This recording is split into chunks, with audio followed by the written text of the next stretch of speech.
Hey, welcome back. It's been a while. Yvonne Wakefield's YouTube channel. I read from my books, Babe in the Woods. We've gone through Babe in the Woods, Building a Life One Log at a Time. When I was 18 and built this log cabin, I continue reading in Self-Portrait.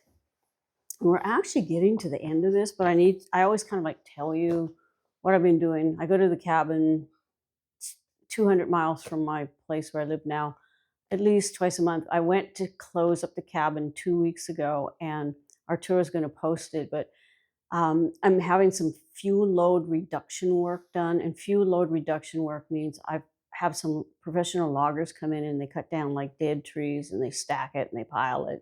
Well, there were several piles right near the cabin that was like, this is kind of scary to light right next to the cabin. So I busted them up and burnt them. And there's a nice shot of that.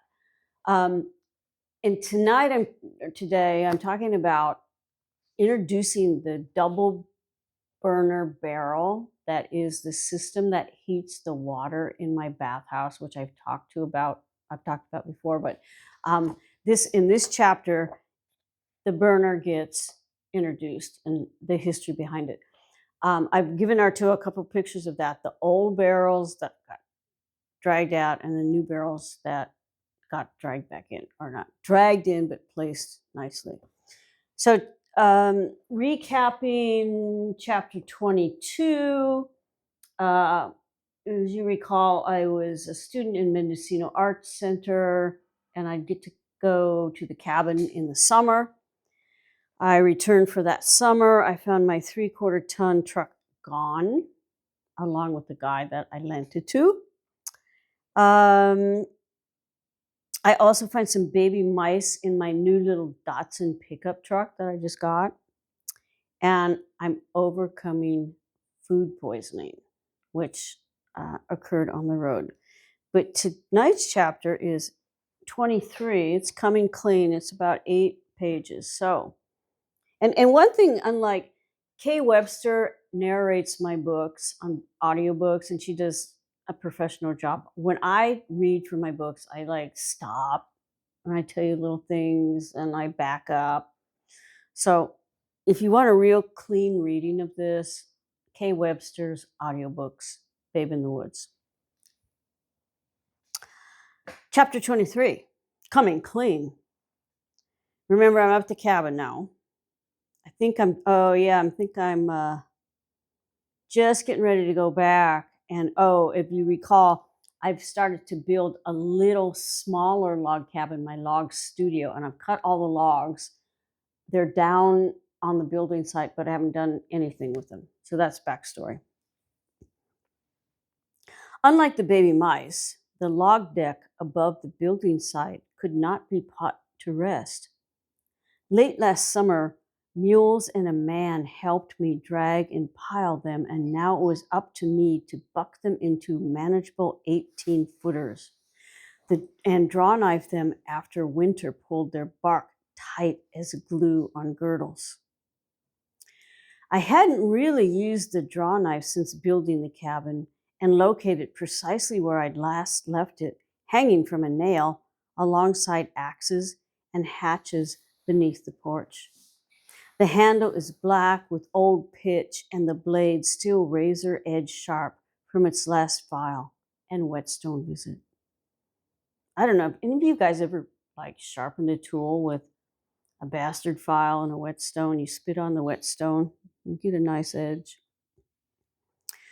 The morning after the Mason Jar massacre, draw knife in hand, I looked down on that logjam, nearly 100 trees, 3 or 4 times my length, each outweighing me thrice or more. Viewed as a whole, whittling that pile into skinned logs seems as impractical as sucking life from a slice of air. Instead of succumbing to this choring magnitude, I break the task into manageable units, 1 log at a time. It is one job to pull a draw knife through corky bull, another to lift and roll a tree with an 8 to 12-inch butt, then repeat the sinew-straining process and scale away until there is no bark left. That hefty dose of food poisoning is still chipping away my usual vitality. But the greatest gap in my strength is attributed to atrophy developed during months spent in coastal California studios, just the elemental tasks required to live at the cabin: sawing, splitting wood, hauling water buckets, calls to attention, sinews slackened by months of toggling switches and twisting faucets. By late afternoon, three gleaming logs have been tallied into trembling forearms, back strain, and pitch-webbed fingers. A good soak would do my muscle misery good, but building a bear-proof cellar studio. Remember, I was building a bear-proof studio cellar above a studio because the bears had bothered me in the past. Like building a bear-proof cellar studio, the thought of a hot bath is easier than the manifestation of it. The tub is in the same place where it was leveled last summer, blocked up over a shallow pit on 4 cinder blocks. It is filled with needles, leaves, scummy water, and detritus thriving microscopic parasites. A cold primordial soup I later out with a dented aluminum saucepan before scouring the cast iron sides with white powdery blue comet. Sides all gleaming, I fill the tub bucket by bucket and light a fire under it. This is kind of like a cannibal bathtub. It sits on blocks, you build a fire under it, the water heats up, and you get in it, and you hope you don't burn your butt. Sides all gleaming, I fill the tub bucket by bucket and light a fire under it. As the water heats, I prepare my toilet, balancing a bottle of Johnson's baby shampoo on a flat rock beside a washcloth and brand new Castile soap cake. Just as I'm disrobing, I hear a familiar, and at this time and place, an unwelcome bray. Don Paulson, remember he's the neighbor down below. Don Paulson trots up the path on his mule Maggie as I zip up the fly on my cutoffs. If he'd arrived a minute later, I'd be butt naked and bathing. Howdy, Yvonne. Don is fast out of the saddle. Ranch work has lubricated his joints rather than broken them down like other men his age. He prolongs his greeting by pulling me in for a hug and a kiss on the cheek, like he never learned a lesson. I push away his brown-rimmed lips, slicked with chew, a wad packed in his cheek, and we exchange news as Maggie stands passively blinking in the bath fire smoke. Through the sparse neighbor grapevine of a judge and a family of Mormons, Don heard I was back. I asked if he knew why Emery's closed. Remember, Emery was the baker and the guy who helped me build the cabin gym. I asked if he knew why Emery's closed. Don't know. I never ate at his place. Orinda's a better cook than any. Why pay for what I can get free at home? And I wish he'd go there because twilight is inching in and bats are pinging overhead. His visit finally ended with Don saying over his shoulder as he rode away, "Next time you're going to town, stop on by and see Orinda." Orinda is his wife. It is nearly dark by the time I'm toweling off. The bath fire is doused dead out and my skin is fleshy pink as some baby mice I'd recently drowned.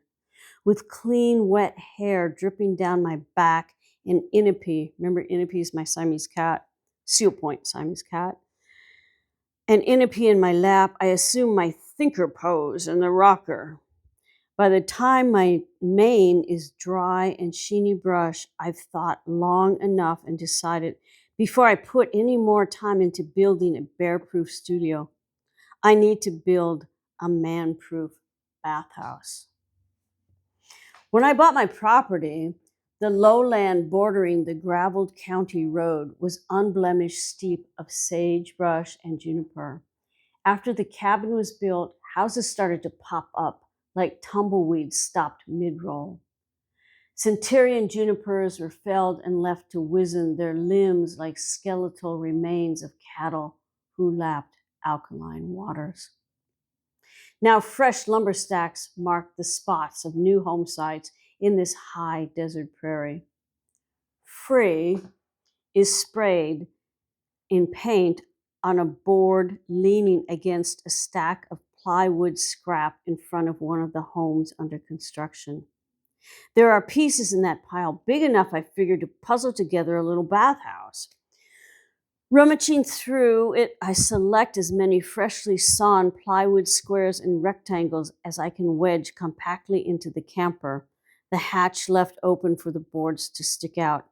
I'm sorry to leave more substantial lengths and wisps behind, knowing Tank. Tank was the name of the big truck I had with an open bed that disappeared. That Tank could have handled a load the Datsun can only toy with. Then I make good on my promise to Don and stop to visit his wife. Orinda tiptoes through an obstacle course of free-range fowl and goats. A galvanized bucket in each hand she does not have wave back as I park in the shadow slant of their barn. Dressed in her usual razor-creased pastel blouse and slacks, a bun wound in her hair, eyes bearing steely, she continues to remind me she is the reverse of her rotund, free-ranging husband. Afternoon, Laban. She nods as I meet her pace, 3 goats imprinting her every step towards the house. Get the door for me. I open it wide and Orinda enters sideways, buckets in hand. Let yourself in, she says before settling the buckets on the kitchen counter. The screen door slams behind me and I watch Orinda fill empty Folger coffee cans with goat milk. Want some? She folds wax paper over the top of 4 cans, stretching rubber bands around the rim. Unless it was really chilled, I didn't much care for goat milk, but don't want a chance offending Orinda by refusing, so I accept the 2 cans she offers. It's not the first, and I'm sure it won't be the last time I walk away with bounty from that kitchen. When she isn't there cooking, canning, wrapping, and freezing meat or washing up, Orinda was outside bartering with goats and chickens. Like Rhonda, my other only woman neighbor, I've come to rely on Orinda as a mother hen to this little chick. Orinda, like Rhonda, does things with her hands that mine never have taken a stab at, like hooking the strips of threadbare shirts and skirts into a rag rug, aiming a teat long enough to fill a bucket and wringing a rooster's neck, then plucking it. Neither woman has experienced formal education behind high school or much travel beyond Boise or Baker. And when I first met them, I judged each woman as being simple. And they were simply good women. They cared about and were always there for me, and that's more than I had with my own family. So I became a straggling member of theirs. As we each carry a full coffee can to my truck, Orinda sees the board sticking out of my camper shell and asks, Yvonne, what are you going to do with those? Build a bathhouse to keep the wind and the rain off me when I bathe. I quickly explained, not adding the idea is motivated by her husband's unexpected evening visits. She already knew all about the tub. The summer before, she'd helped Don load it into a mule-drawn wagon. But she had not seen where it was located, and I believe she was also clueless as to the destination of her husband's evening mule rides. I lodged the coffee cans between my pack and the floorboard, stabilizing them for the rocky road ahead. As I turned to get behind the wheel, Orinda says, wait. Then runs a bony hand down a pant seams, looks over her shoulder. Follow me. Like a 4th goat milk, I trot behind Orinda and halt when she stops in the barn. Sunlight streams through cracks in the siding, backlighting every dust, hay, and dried manure mote. The goats nuzzle into a junk pile Arinda rummages through. She pulls and casts aside a history of ranching implements to reveal 2 rusty barrels. You can have them if you want. She points to the 55-gallon drums welded horizontally together, then wraps the bottom tank. The sound rings hollow, drawing one goat near. Get, she commands, and the goat backs into a mess of hitches and handle tools. If I wanted the contraption my neighbor offered, I didn't know it then.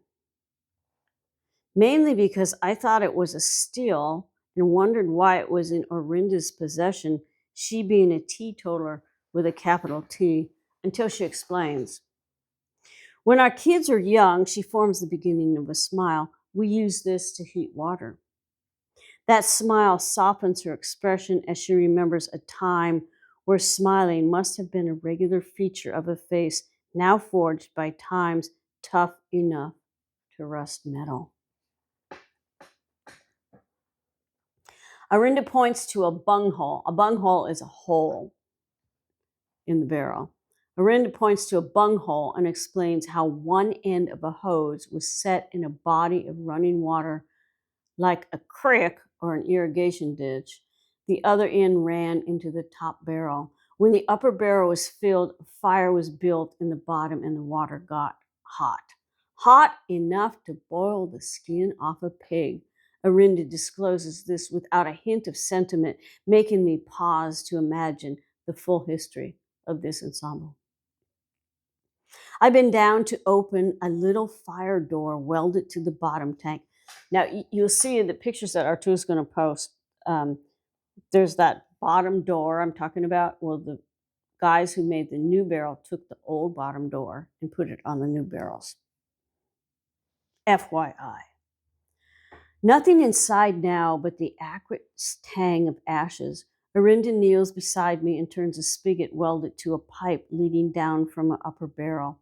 A hose screwed here. She points to the tarnished faucet, drained the hot water.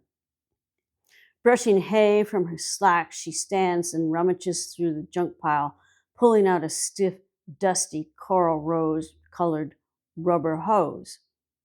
Here, she hands me the uncoiled length. This will get you started. 2 days after this introduction to a double-barrel wood-burning hot water heater, Arinda arrives at the cabin with Dawn. The 3 of us manage to unload the stove from their truck bed.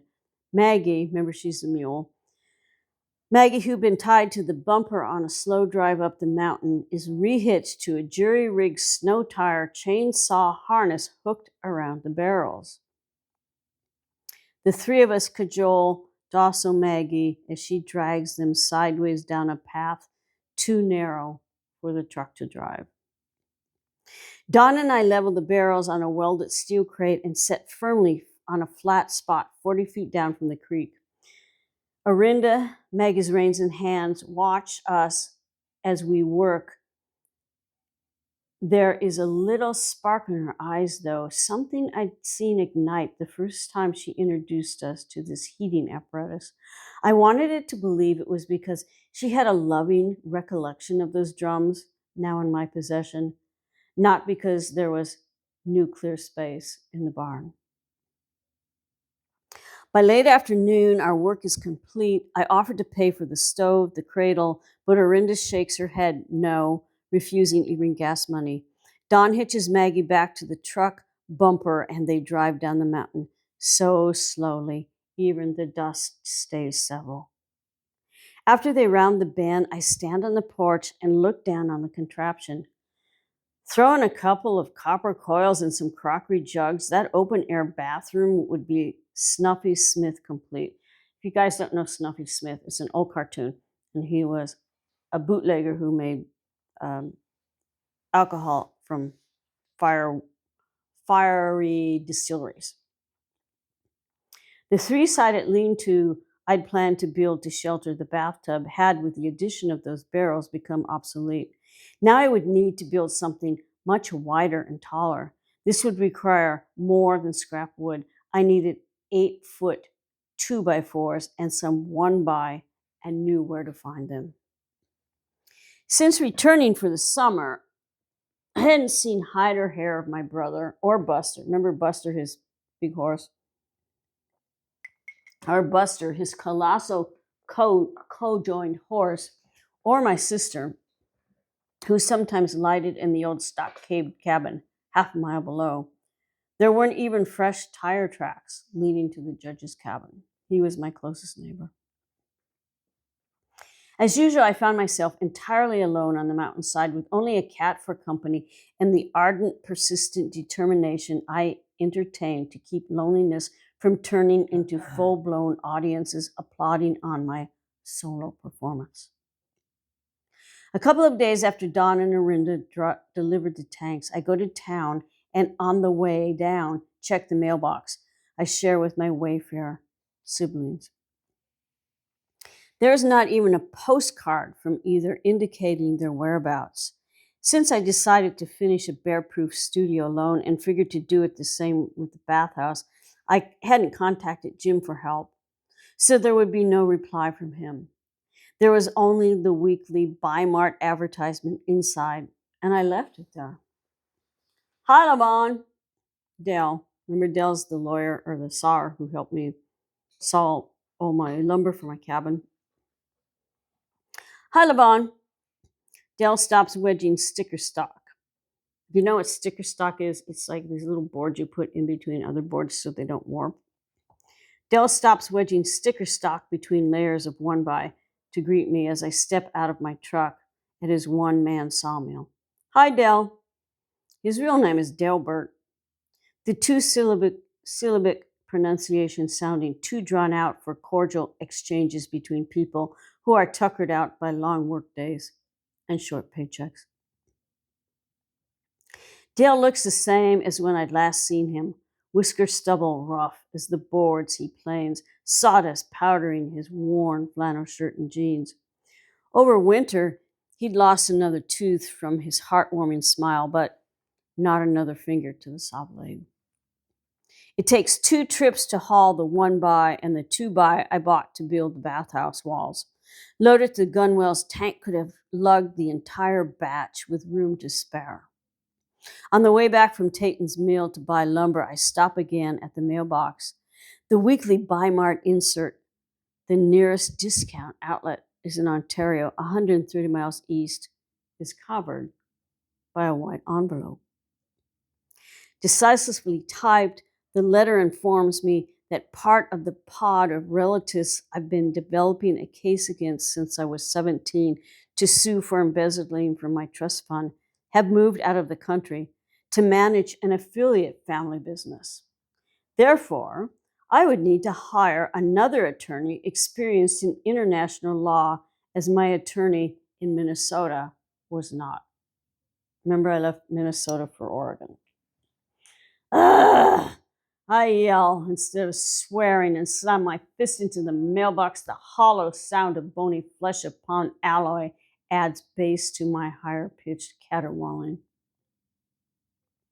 On this deserted roadside, my voice would carry to the rooftops, one in particular, 2 miles back.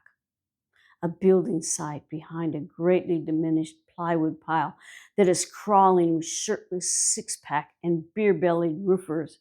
If I resorted to raging vulgarity, it might startle them off the peak, so I repeat, "Arr, arr," and beat up the mailbox. I reread my attorney's letter attached to an invoice, which reignites the white-hot anger I felt at having to pay out thousands of dollars to seek justice that would never settle around me like the dust I was kicking up. Though I was no longer a minor, a ward of the state, I was back to where I started when I first initiated this legal recourse, pissed off at being ripped off. Propriety be damned is me. Fuck! I yell loud enough to drown out the roofer's distant hammering. I rise to crescendo, squalling out the monosyllabic obscenity, noting it as an adjective, verb, and noun, referencing persons, places, and things in sentences I spew in time with the beat of a nice round rock on the mailbox. Fuck! I roar a booming grand finale loud enough to jingle ice cubes in the glasses of gin and tonics clutched in the hands of passengers seat belted into the jet overhead. If I could jump high enough, I'd grab hold of its contrail, drifting behind me like gauzy ribbons or soaking toilet paper, depending on one's metaphorical perspective.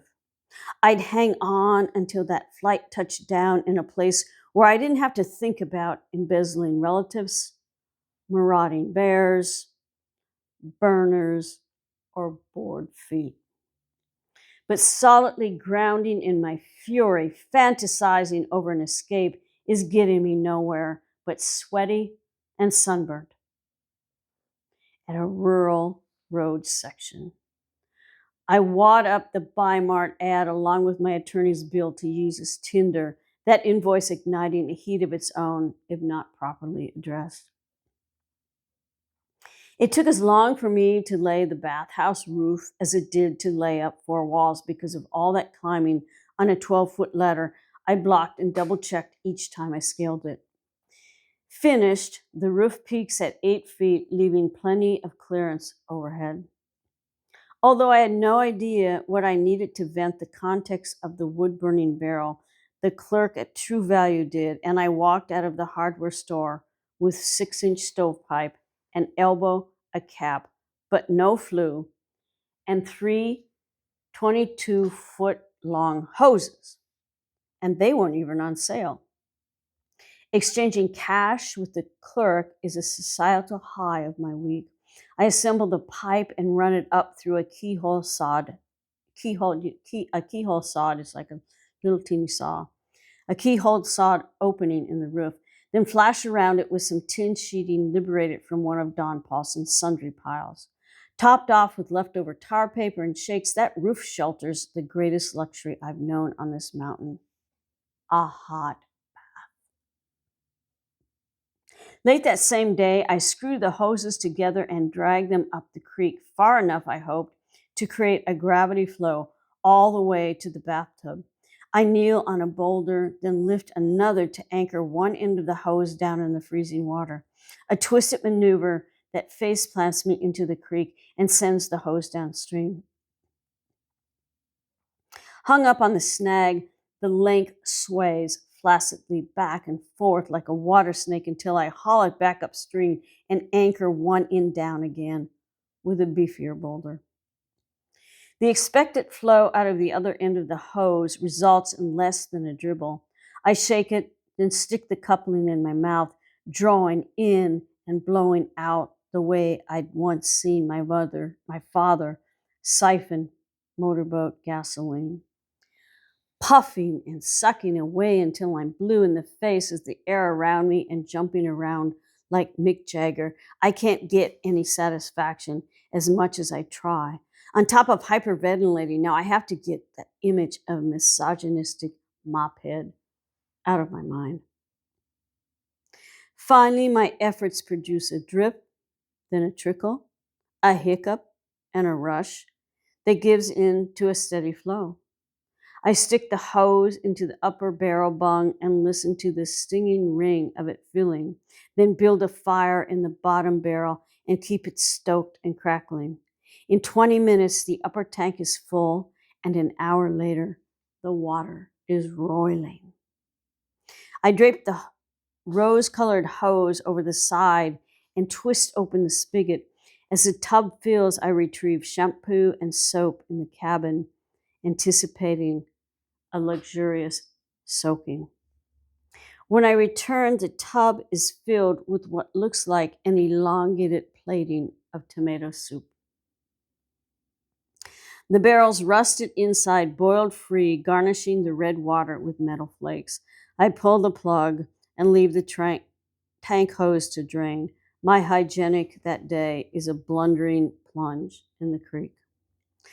The next 2 days, I feel empty and refill the upper tank, flushing out the last clinging corrosion flake.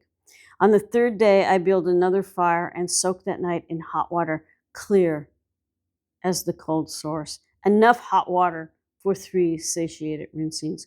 More than enough water left to wash a few dishes left drying in the moonlight. Building the bathhouse took away time from my draw knifing, but a daily dose of ardent and persistent determination is the cure-all to skinning through that log pile. In the first month back on the mountain, I managed to debark every log slick as jelly. But the urgency to lay them up into bear-proof studio walls is gone, thanks to the bears. Unlike the summers before, I've yet to see even one of them. Something clatters around the cabin well after kerosene lamps have been blown out, and I figure it must be the Goliath of pack rats because in the morning, instead of claw marks or paw prints, I see poop pellets on the porch. Still, I take Boo Boo to bed with the safety off. Remember, Boo Boo's my 22 long barrel. So the reason I'm having R2 put up some pictures of that barrel is because that was the first time that barrel was introduced, and it had to be flushed of rust. So when I had it rebuilt, nobody told me they had contained oil before. So this summer I spent flushing oil out of the barrels with Dawn dish soap and hot water. 2 weeks ago, after burning brush, I had a great hot bath. Anyway, hope you enjoyed tonight. If you like the book, subscribe to my YouTube channel, Yvonne Wakefield, podcast also. Buy the books. Tell your friends. The books are on audio, ebook, wherever books are there. It's starting to be that holiday season, so remember, keep hydrated, but stay safe. Bye-bye. Hello, Kitty.